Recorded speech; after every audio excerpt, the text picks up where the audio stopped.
फतेहपुर का क्या है? हाँ, फतेहपुर का देखिए, ये फतेहपुर का जो मकबरे पे हमला करके उन खबरों को डैमेज किया गया, दरगाह के अंदर जाकर वहां पर बेहुरमती की गई, ये बीजेपी जो खेल खेल रही है ना, ये इनको ही नुकसान होगा सियासी तौर पर हर एतबार से। ये जो बीजेपी एक माहौल बनाकर इस तरह के ग्रुप्स को बीजेपी कहती है कि जाओ पुलिस कुछ नहीं करेगी, तो पुलिस के सामने तमाशा हो रहा है। 6 दिसंबर में इसी हुआ था, हर जगह इसी हो रहा है, अभी भी हो रहा है। और बाद में आप विधानसभा में कहते हैं नहीं इतने लोगों पे केस बुक करें। अरे केस बुक करना, अगर आप किसी की जान ले लेंगे, किसी के खबर पर आप तोड़ देंगे और फिर उसके बाद हम केस बुक करें बोलेंगे आप, तो फिर आप क्यों रखते पुलिस को? हटा दीजिए पुलिस, बाद में बोलिए हम केस बुक कर लेंगे। क्या किया आपने? संभल में फायरिंग कर दिया आपने, कितने लोग मारे गए, कितने जख्मी हुए, आप सब जानते हैं। पुलिस के सामने सब तमाशा और पुलिस कुछ नहीं कर रही, ना बुलडोजर आता, ना वहां पे एनकाउंटर होता, ना कुछ नहीं होता। और बाद में खड़े होकर विधानसभा में बोले इतने लोगों पे केस बुक करे, उससे क्या होगा? आपको चाहिए था कि उसको रोकते हो डैमेज को। अरे जो बरसों से दरगाह है, सब लोग जानते हैं, और कोई भी उठ के खड़े होकर बोलेगा नहीं ये नहीं थी, वो नहीं था, ये कौन तय करेगा फिर? ये इसीलिए बीजेपी की पूरी सपोर्ट के साथ इस तरह की हरकतें हो रही हैं।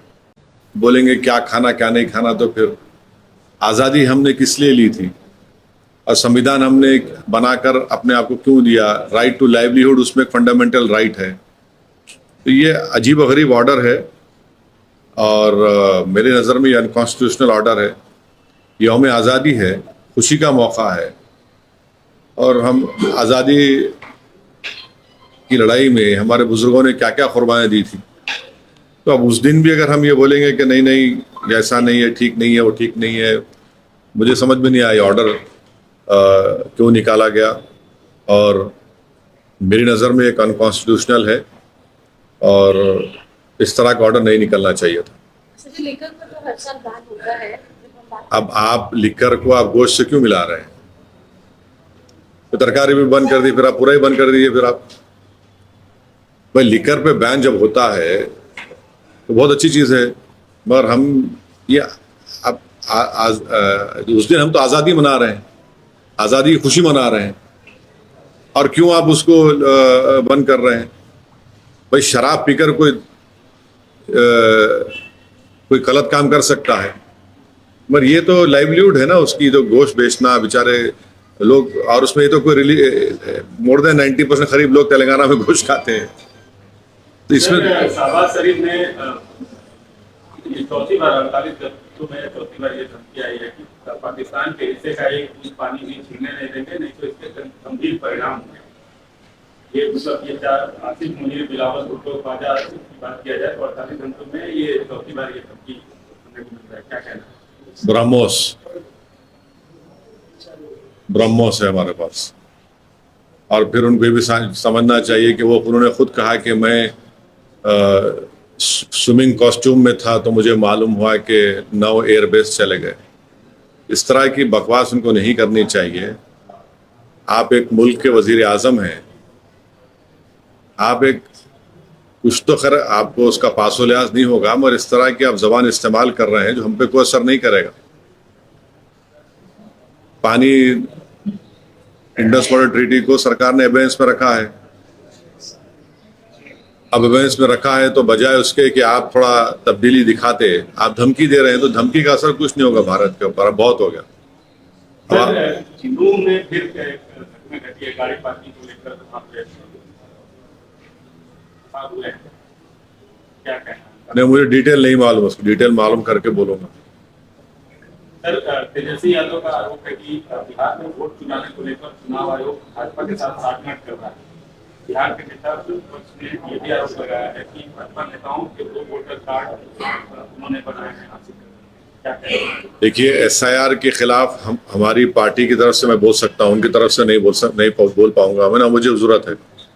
SIR जो हो रहा है, हम शुरू से कह रहे हैं कि इस SIR के जरिए कई जेन्युइन वोटर्स का नाम काटा जाएगा और कट रहा है, और मिसाल के तौर पे अब जो प्रोविजनल वोटर लिस्ट आई, इसमें हमको पता ही नहीं है, किसी को पता नहीं है कि कितने वोटर्स ने सिर्फ इन्यूमरेटर्स फॉर्म पे साइन करके दे दिया और डॉक्यूमेंट नहीं दिए। तो कल जब फाइनल लिस्ट आएगी तो ईसीआई को इख्तियार है कि भाई XYZ ने सिर्फ फॉर्म करके साइन करके दे दिया, हमको डॉक्यूमेंट नहीं दिया। आप शिफ्टिंग बोल रहे हैं, तो शिफ्टिंग किसकी हमको नहीं मालूम। आप बोल रहे 2 जगह नाम है, किसके हमको भी नहीं मालूम। हम अपने लॉयर निजाम पाशा साहब को कई वोटर का नाम दिए हैं, जो वहां पर है उनका नाम नहीं आया। अख्तर उल ईमान साहब खुद वहां पर सुप्रीम कोर्ट में पार्टी हैं। अपनी विधानसभा में हमने कई वोटर्स का नाम दिया जिनका नाम नहीं आया, जो है वहां पर, उनके डॉक्यूमेंट भी है, उसका क्या करेंगे आप। तो ये SIR जो है ये बड़ा अच्छा। और एक चीज, अब आप ये देख लीजिए कि पार्लियामेंट में भारत सरकार ने एक जवाब दिया है, और जवाब में क्या कह रहे हैं, जब उनसे पूछा गया कि ये बताइए कि कौन सा डॉक्यूमेंट सिटीजनशिप के लिए ठीक होगा, तो वो जवाब दे नहीं पा रहे हैं, जलेबी वाला जवाब दिए हैं। ये राज्यसभा में, एक मिनट ठहरिए, माफी चाहता हूं मैं आपको, ये बहुत अच्छा सवाल आपने पूछा। देखिए, राज्यसभा में एक जवाब पूछा गया कि इसमें यह बताया जाए कि गवर्नमेंट कोई डॉक्यूमेंट को रिफ्यूज कर रही, बता नहीं रही कि क्या कोई फिक्स प्रूफ चाहिए, माने कुछ भी, अब गवर्नमेंट कुछ भी कर देगी। आप देखिए, ये राज्यसभा में जवाब दिया गया है, जिसमें गवर्नमेंट ने कहा कि union home ministry did not specify the categories of valid documents required for people to prove citizenship in India while responding to a question in the Lok Sabha, जो अगस्त 12 को पूछा गया। अब आप बता ही नहीं रहे कि डॉक्यूमेंट क्या चाहिए, तो फिर आप SIR से क्या फायदा। अब आप ये बताइए, जब आप डॉक्यूमेंट नहीं बता रहे हैं, तो फिर जो मंत्रालय रेस्पॉन्सिबल है सिटीजनशिप देने का, वो खुद नहीं बोल रहा है कि कौन सी डॉक्यूमेंट एडमिसिबल है सिटीजन प्रूफ के लिए, तो फिर ECI किस बुनियाद पर रिस्पॉन्सिबिलिटी ले रहा है। लोकसभा को सवाल का जवाब दिया गया, एक सवाल के जवाब में।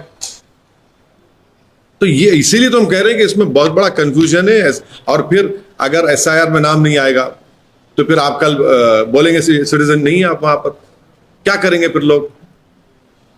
सर, आपके हैदराबाद में कल एक प्रेस कॉन्फ्रेंस की गई कांग्रेस पार्टी के एक संस्था की तरफ से, और आपके जो 7 सीटें हैं, आपकी कंस्टिट्यूंसी की जो 7 सीटें हैं, उससे वोटों की अनियमितता और पूरा बकायदा उन्होंने बताया कितने फर्जी वोट हैं, इतनी चीजें, उस पर क्या कहना है। ऐसे है ना, दिल जले आशिक बहुत होते हैं, दिल के अरमा आंसुओं में बह गए। तो अब कोई 4-4 मर्तबा लड़के हारता है, उसके बावजूद भी अगर MIM को बोलता है, तो वाकई में MIM बहुत बड़ी ताकत है। इलेक्शन कमीशन बनाता है वोटर लिस्ट, हाँ, आपको ऑब्जेक्शन का टाइम है, आप ऑब्जेक्शन भी नहीं करते, नंबर 1। वोटर लिस्ट फिर आती है, आप देखते नहीं। ये अचानक ऐसा है ना कि ये इलेक्शन के कीड़े हैं, जो इलेक्शन से पहले उठ जाते हैं और इलेक्शन के बाद सो जाते हैं। हाई कोर्ट से इनको रिलीफ नहीं मिलता है, हाई कोर्ट गए 2-2 मरतबा, शायद 3 हाई कोर्ट रिलीफ नहीं मिला। एक साहब तो उनका नाम लेना नामुनासिब है, क्योंकि वो कांग्रेस में थे, बीजेपी में चले गए, वो सुप्रीम कोर्ट गए, वहां भी कुछ नहीं हुआ। ये क्या मजाक है। बल्कि इन लोगों ने कंप्लेन दी तो हैदराबाद में बाड़े होते, बाड़े मालूम आप लोगों को, बाड़ा मालूम क्या होता है हैदराबाद में, पर मालूम ना बाड़ा क्या होता है। बाड़ा ऐसा होता है कि एक घर होता है, उसमें 4-5 कमरे होते, उसमें लोग रहते हैं, एक फैमिली, 4-4 फैमिली। ये ही हमारे जितने हमारे ये तमाम ये दिल जले मजनू हैं, कंप्लेन दिए। जब इलेक्शन कमीशन की टीम गई, जाकर देखा तो वहां पूरे वोटर थे। ये हर चीज में आप इलेक्शन हार रहे, मैं जिम्मेदार। हाँ, तुम्हारी पार्टी में तुम्हारा कुछ नहीं हो रहा, मैं जिम्मेदार। हाँ, तुम्हारे घर में मुर्गी अंडा नहीं दी, मैं जिम्मेदार। तुम घर में लाके भैंस को रखे, वो दूध नहीं दे रही, मैं जिम्मेदार। तो मैं कहां तक जिम्मेदारी लूंगा? ये इस तरह के वाहियात किस्म की बातें करके आप उन वोटर्स को जो आपको वोट दिए और हमारे खिलाफ दिए, उनकी आप तौहीन कर रहे हैं। वोटर निकल के वोट डालता है, आप उनकी तौहीन कर रहे हैं। और फिर जब एसआईआर होगा तो तुम क्या करोगे बोलो? अब देखिए, ये दो चीजें यहां पर, एक नंबर वन, एक एसआईआर और एक वोटर लिस्ट। मेरे को सबसे बड़ी फिक्र एसआईआर की हो रही है। अब एसआईआर जब होगा, तेलंगाना में होगा, अगर किसी का नाम नहीं आएगा तो ये लोग क्या करेंगे? तुम तो बोल रहे नाम नहीं आना बोल रहे ना तुम, इसका मतलब तुम भारत की नागरिक छीनना चाह रहे उनसे तुम लोग। अरे मेरी मुखालिफत करना है तो करो, मगर किसी का तुम सिटीजनशिप पे क्वेश्चन क्यों उठा रहे? इस तरह की वाहियात बकवास बक के ये लोग प्रूफ कर रहे हैं कि ये लोग किसी वोटर का नाम निकालकर उसका सिटीजनशिप खत्म करना चाह रहे हैं, उसको कहीं का नहीं रखना चाह रहे लोग। ये असल मकसद है उनका। इनका असल मकसद यही है कि सिटीजनशिप इन लोगों की खतरे में पड़ जाए, और हम वो होने नहीं देंगे। मैं तो आज से 20 दिन पहले पब्लिकली कह दिया हूं सबको, खास तौर से दलित मुसलमानों को, कि आप अपना बर्थ सर्टिफिकेट बनाइए। आप जितना आपका रेजिडेंस प्रूफ है उसको निकलवाइए। क्या बोलते हिंदी में, कौन सा पत्र बोलते हैं उसको हिंदी में? जन्म प्रमाण पत्र बनाइए। तीसरा, आपके ने पैसे है तो पूरी फैमिली का पासपोर्ट बनाइए। और जो कोई भी वोटर लिस्ट की डेट तेलंगाना में इलेक्शन कमीशन देगा, जैसा बिहार में दिया 2002 की, जो भी देगा, हम इस ऑफिस से उसको वोटर लिस्ट को लेंगे, घर घर हम जाएंगे और किसी का भी नाम में कटने नहीं देंगे इंशाअल्लाह, जो जेन्युइन वोटर है, जो भारत का नागरिक है। ये लोग तो इनको फिक्र ही नहीं है ना। देखिए, आदमी में एक विजन होना चाहिए, कुछ सोच होना चाहिए। आप इस तरह की बात करके तो एसआईआर को, आप एसआईआर से खतरा पैदा कर रहे हैं आप। तो ये इनका मामला है। सर, एसआईआर को लेकर सुप्रीम कोर्ट ने कहा है कि जो मिस्टेक्स हुए हैं ड्राफ्ट प्रिपेयर करने में, मिस्टेक्स को नहीं, सुप्रीम कोर्ट का ऑर्डर आया क्या? देखिए, ओरल ऑब्जर्वेशंस को ऑर्डर मत समझा करिए।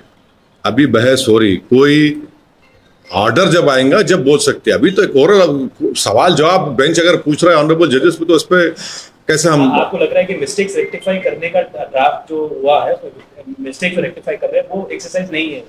नहीं, काम इस नाम ही नहीं, नाम कट गए भाई। अगर आप बोल रहे कि इतने लाख लोग शिफ्ट हो गए, हम बोल रहे नहीं वो शिफ्ट वही है।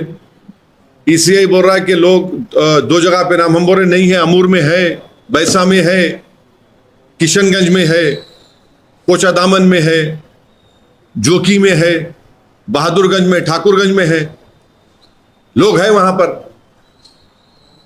किसका प्रूफ? अब कौन करना चाहिए काम? ये ईसीआई को करना चाहिए। तो ये एसआईआर जो है, ये बोलते ना हमारे सरों पे एक लटकी हुई तलवार है। इसीलिए हर जगह पर जनता को, खासतौर से गरीब जनता को, अपना बर्थ सर्टिफिकेट, जो डॉक्यूमेंट्स है, उसको निकाल के तैयार रखना चाहिए। सर, ये क्रिकेट मैच को लेकर नहीं, मैं तो क्रिकेट मैच नहीं देखने वाला हूं। मैं तो हरगिज नहीं देखने वाला हूं। मेरा ज़मीर, मेरा दिल गवारा नहीं करता कि मैं बैठकर उस मुल्क के लोगों के साथ हम क्रिकेट मैच खेलें जो हर रोज धमकी दे रहे हैं। उनका चीफ ऑफ आर्मी जाके वहां से बोलता है कि हम लोग डैम पे मार देंगे, वो बोलता है कि हम न्यूक्लियर थ्रेट कोई दे रहा है, कोई एक बोल रहा है कि हम वो कर देंगे। अब क्या, क्यों खेलेंगे हम? ये सुनिए, एक मिनट सुनिए। आप पानी देना बंद कर दिए, पानी से बड़ी कोई चीज हो सकती क्या? बोलिए। आप ट्रेड नहीं कर रहे हैं, आप वाघा बॉर्डर बंद कर दिए, वीजा नहीं दे रहे, खेल क्यों रहे हैं बताइए? कितना नुकसान होगा? 300 करोड़, 400 करोड़, कुछ भी नहीं है ना। मेरा जमीर तो गवारा नहीं करता भाई कि मैं मैच को देखूं। तो सौरव गांगुली ने कहा कि क्रिकेट अलग चीज है और जो हालात है वो अलग चीज है, दोनों अलग अलग है। अब मैं, देखिए, मैं किसी का स्पोक्स पर्सन नहीं हूं, उनसे पूछिए। अच्छा सर, आपके एक पुराने दोस्त हैं जगन मोहन रेड्डी साहब, हाँ। उन्होंने अभी थोड़ी देर पहले प्रेस कॉन्फ्रेंस में उन्होंने कहा है कि राहुल गांधी चंद्रबाबू नायडू के टच में है, या चंद्रबाबू नायडू राहुल गांधी के टच में है थ्रू अपने जो तेलंगाना सीएम है रेवंत रेड्डी। क्या कहते हैं? जगन मोहन रेड्डी मेरे दोस्त है और रहेंगे। अब वो क्या बोल रहे, क्या नहीं बोल रहे, आप जगन मोहन रेड्डी से जाके विजयवाड़ा में मिलिए, मेरा सलाम पहुंचाइए, आप बोलिए कि इस पे आप टिप्पणी कर दीजिए, वो बोलेंगे। जगन में रहते नहीं हैं। देखिए जगनमोहन रेड्डी दोस्त है, मगर वो एक पार्टी के हेड है, मैं अपनी पार्टी का आपको क्या जिम्मेदार। लगता है, क्योंकि आप भी चंद्रबाबू नायडू की मुखालफत करते रहे हैं पिछले चुनाव में। नहीं, चंद्रबाबू नायडू को हम अपोज कर रहे हैं, वो तो बीजेपी के साथ हैं, वो बीजेपी के साथ है ना, वो तो बीजेपी के साथ है। मतलब आप कह रहे हैं नहीं, वक्फ एक्ट में तो वक्फ एक्ट बनाने में उनका बहुत बड़ा रोल रहा, सपोर्ट रहा उनका, उन्हीं की वजह से सरकार बनी बीजेपी की, वरना क्या बनती। तो मैं कैसे बोलूंगा, जगन क्या बोले, वो जगन खुद उस पे अपनी राय देंगे या सब्सटेंशिएट करेंगे। असद जी, आपको लगता है कि डोनाल्ड ट्रंप के साथ जिस तरीके के रिश्ते अब पाकिस्तान के बढ़ रहे हैं, ये वही कहीं ना कहीं कॉन्फिडेंस दे रहा है जिसकी वजह से इस तरीके की टिप्पणियां कर रहे हैं या फिर इस तरीके से धमकी दे रहे हैं? नहीं देखिए, अमेरिका के प्रेसिडेंट को बात समझना चाहिए कि हमारा उनका ट्रेड जो होता है भारत का और आपके इंडिया का, वो होता है $200 बिलियन का, और पाकिस्तान का उनसे होता है $5 बिलियन का। और फिर अभी हम ट्रेड एग्रीमेंट साइन करने जा रहे हैं, उसमें यह है कि हम 500 बिलियन करेंगे। अब अमेरिका के प्रेसिडेंट को तय करना है कि वो ऐसे मुल्क से ट्रेड करेंगे जहां पर टेररिज्म एक ट्रेड है, जहां पर टेररिज्म एक ट्रेड है, और भारत आपसे एक स्ट्रेटेजिक आपका अलाई है। पिछले 20-25 साल में मुख्तलिफ गवर्नमेंट ने, चाहे वहां की यहाँ की, उन्होंने इस रिश्ते को मजबूत किया। तब ये उनके ऊपर मुनस्सिर है वो क्या चाहेंगे, मगर हम आपको बता रहे हैं कि ये जो 50% का ये जो लगाया उन्होंने टैरिफ लगाया है, मैं आपको जिम्मेदारी के साथ बोल रहा हूं कि सूरत में जो डायमंड बनाने वाले हैं वो बेरोजगार हो जाएंगे।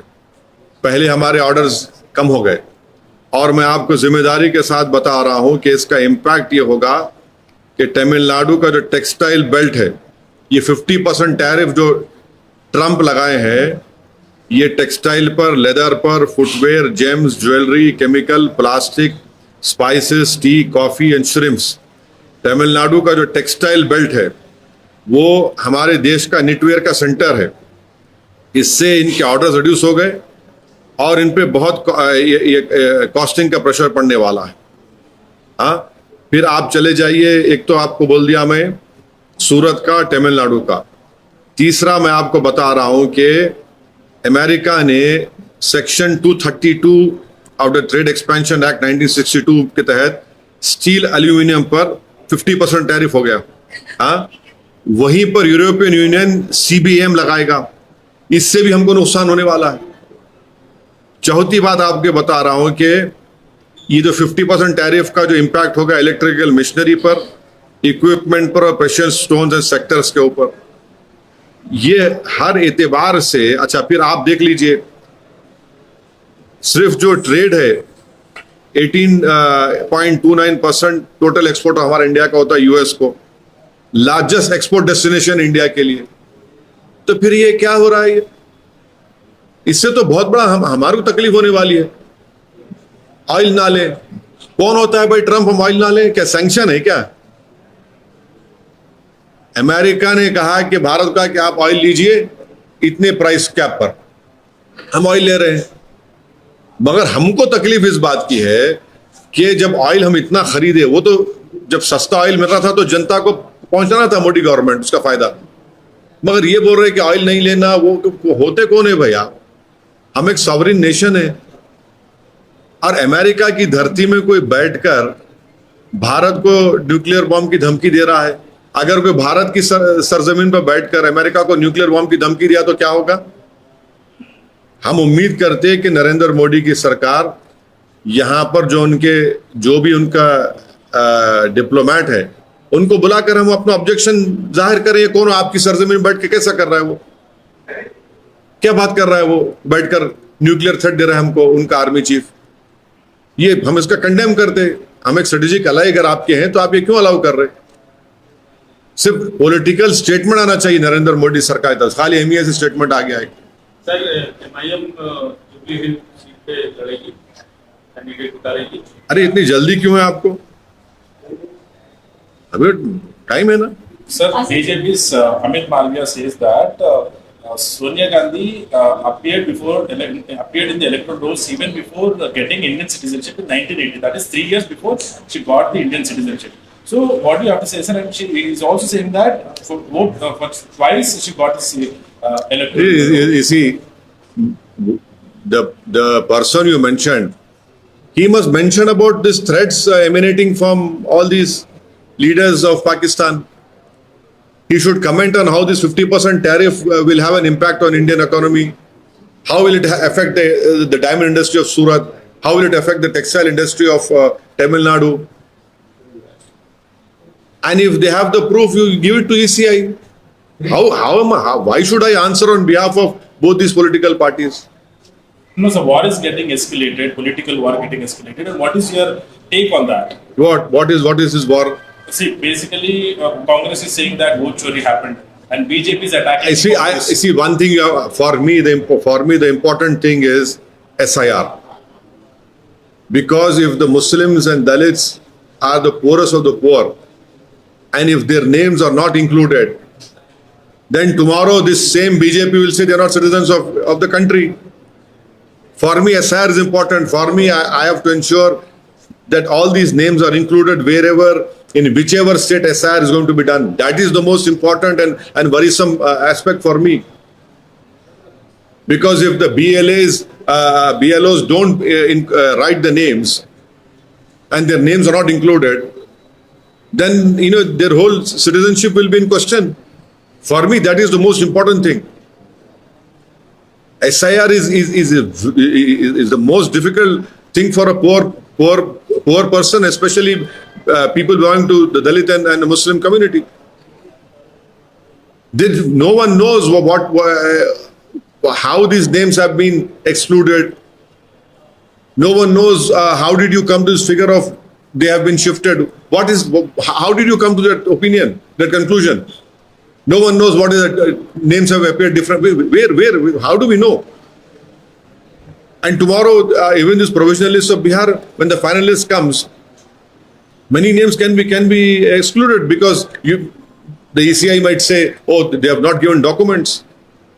I am more worried about SIR rather than all these two mein going on between these parties. कैसे चटनी होगी आपको लगता है कि कैसे हम लोग जैसे बात करते हैं और कई बार जानते भी हैं कि 2-2, 3-3 वोटर लिस्ट लेकर है या फिर 2-2, 3-3 जगह से वोट करते हैं या कौन करते हैं नहीं जो कई बार अरे कौन ये तो सबको पता है कि क्या मेरे को पता नहीं है, किसको पता है? राज्यों में जो अरे अलग-अलग राज्यों छोड़िए, अरे देखिए, नहीं अरे तो दीजिए ना, आप लोग प्रूफ दीजिए. इसका मतलब ये है कि आप जिन्होंने का नाम निकाल देंगे. नहीं कैसे सुनिए, देखिए प्रोसेस कैसे जो है ये गलत तरीके गलत तरीके. देखिए, गलत तो ECI की जिम्मेदारी है. ECI की जिम्मेदारी है. आप वो उसके नाम पर आप नाम एक्सक्लूड कर देंगे SIR के नाम पे, और फिर आपको पावर दिया गया कि आप सिटीजनशिप एक्ट 1955 के तहत कॉम्पिटेंट अथॉरिटी को इसका नाम दे देंगे और लड़ता रहेगा फॉरेन ट्रिब्यूनल में अपनी सिटीजनशिप को. सुझाव का दे, पहले बहुत सुझाव दे चुके हैं इलेक्शन कमीशन को. 2 रिप्रेजेंटेशन दिया, पढ़ लीजिए, आपके सामने है. हमारे बिहार के प्रेसिडेंट सुप्रीम कोर्ट में गए हुए हैं. हम तो पूछना चाह रहे हैं कि बताइए आपने कैसा किया भाई, कैसा करेंगे आप बताइए. मैं 6 महीने 2024 के चुनाव में वोट डाला हूं और आज आप कह रहे हैं कि मैं भारत का नागरिक नहीं हूं. बताइए कौन सा है ये? मैं वोट डाला होना, चाहे किसी पार्टी को डाला होगा. आज आप बोल रहे नहीं, अब आपको फॉर्म लिख के देना पड़ेगा. 2003 के वोटर लिस्ट आप बोल रहे जिसका नाम 2003 में आ गया, मगर उसको भी फॉर्म भरना है, उसको भी न्यूमरेटर्स फॉर्म भरना है, फॉर्म देना है उसको भी. ये क्या है बताइए आप, ये कैसे होगा? ये तो आप तो पूरे लोगों को परेशान करके छोड़ दिया. और बिहार में तो 60-70 लाख करीब तो लोग तो बाहर रहते हैं, मजदूर हैं बेचारे. मर गए तो भी अपनी लाश को लेके जाते हो अपने गांव को. 2 नाम कैसा रह गया उन लोगों का? गलत बात है ना ये. सर, ये जो अपने ऑपरेशन सिंदूर में जो हीरोइक वुमेन थे, मतलब जो सामने आके प्रेस कॉन्फ्रेंस भी किए थे ऑपरेशन सिंदूर के वक्त, तो उनको एक प्राइवेट चैनल में इनविटेशन भी मिला है. उस पर प्रियंका गांधी जी ट्वीट करते हुए कहा कि this private entertainment channel parent companies also back the broadcasting rights of Asia cup till 2031. Yes, the very channel that seeks to earn revenue through India versus Pakistan cricket match. So ये दोनों को जोड़कर Congress So why? No, I don't know why are you asking me to comment on a leader which does not belongs to my party. Why should I comment? You know, they are free to say whatever they want. You question them. Why should I speak for them? So what is your take, sir? For those heroic women going and appearing there on a private TV channel, and these allegations are being leveled up by opposition leaders. No, then I know. Is your question that they are only going on one TV channel, or they are not coming to your TV channel, or they should go everywhere? क्या है तुम्हारा सब तकलीफ क्या है बोलो ना भाई एक जगह गए सब जगह जाना चाहिए क्या उन लोगों को और अगर वो जा रहे हैं तो जाहिर है उनको परमिशन मिला नहीं मिला मेरे को नहीं मालूम मेरा जहां तक मामला है ये क्रिकेट मैच नहीं होना चाहिए मैं बोल चुका हूं पार्लियामेंट बोल चुका हूं और मैं ये बोल रहा हूं मैं नहीं देखूंगा मैं किसी को जबरदस्ती तो नहीं कर सकता ना कि आप भी टीवी बंद करो मैं कैसे बंद करूंगा मैं अपनी बात रख दिया वो जनता के ऊपर है असद जी आपकी पार्टी के बिहार के जो अध्यक्ष है उनकी तरफ से कहा गया कि हम बिहार में थर्ड फ्रंट बनाएंगे क्या हाँ बिल्कुल बिल्कुल सब चीज करेंगे हम जो चीज हमको करना है जीतने के लिए हम पूरी चीज हर चीज करेंगे और मेहनत करेंगे और महागठबंधन से क्या बात बनी कितनी क्या सीटों हुआ पे है? लड़ेंगे? वो बताएंगे आपको अभी जल्दी नहीं है ना महागठबंधन से किस तरीके से आगे नहीं मालूम वो तो अख्तर भाई हमारे अध्यक्ष ने लेटर लिखा है दो लेटर लिखे हैं अब उसके बावजूद भी अगर वो समझ रहे हैं कि कुछ नहीं कर तो ठीक है हमने तो बता दिया जनता को कि हमने तो कोशिश की अब इनके ऊपर है लेकिन सर सवाल यह है कि थर्ड फ्रंट बनाएंगे तो आएगा कौन आपके साथ अरे देखिए मैं अकेला ही चला था जानिबे मंजिल लोग आते गए और कारवां बनता गया समझा करिए आप ऐसा मत समझा करिए ये होगा आप अख्तरुल ईमान को अंडर एस्टिमेट कर रहे हैं आप लोग मजलिस को अंडर एस्टिमेट कर रहे हैं इंशाल्लाह अल्लाह से उम्मीद अच्छा करेंगे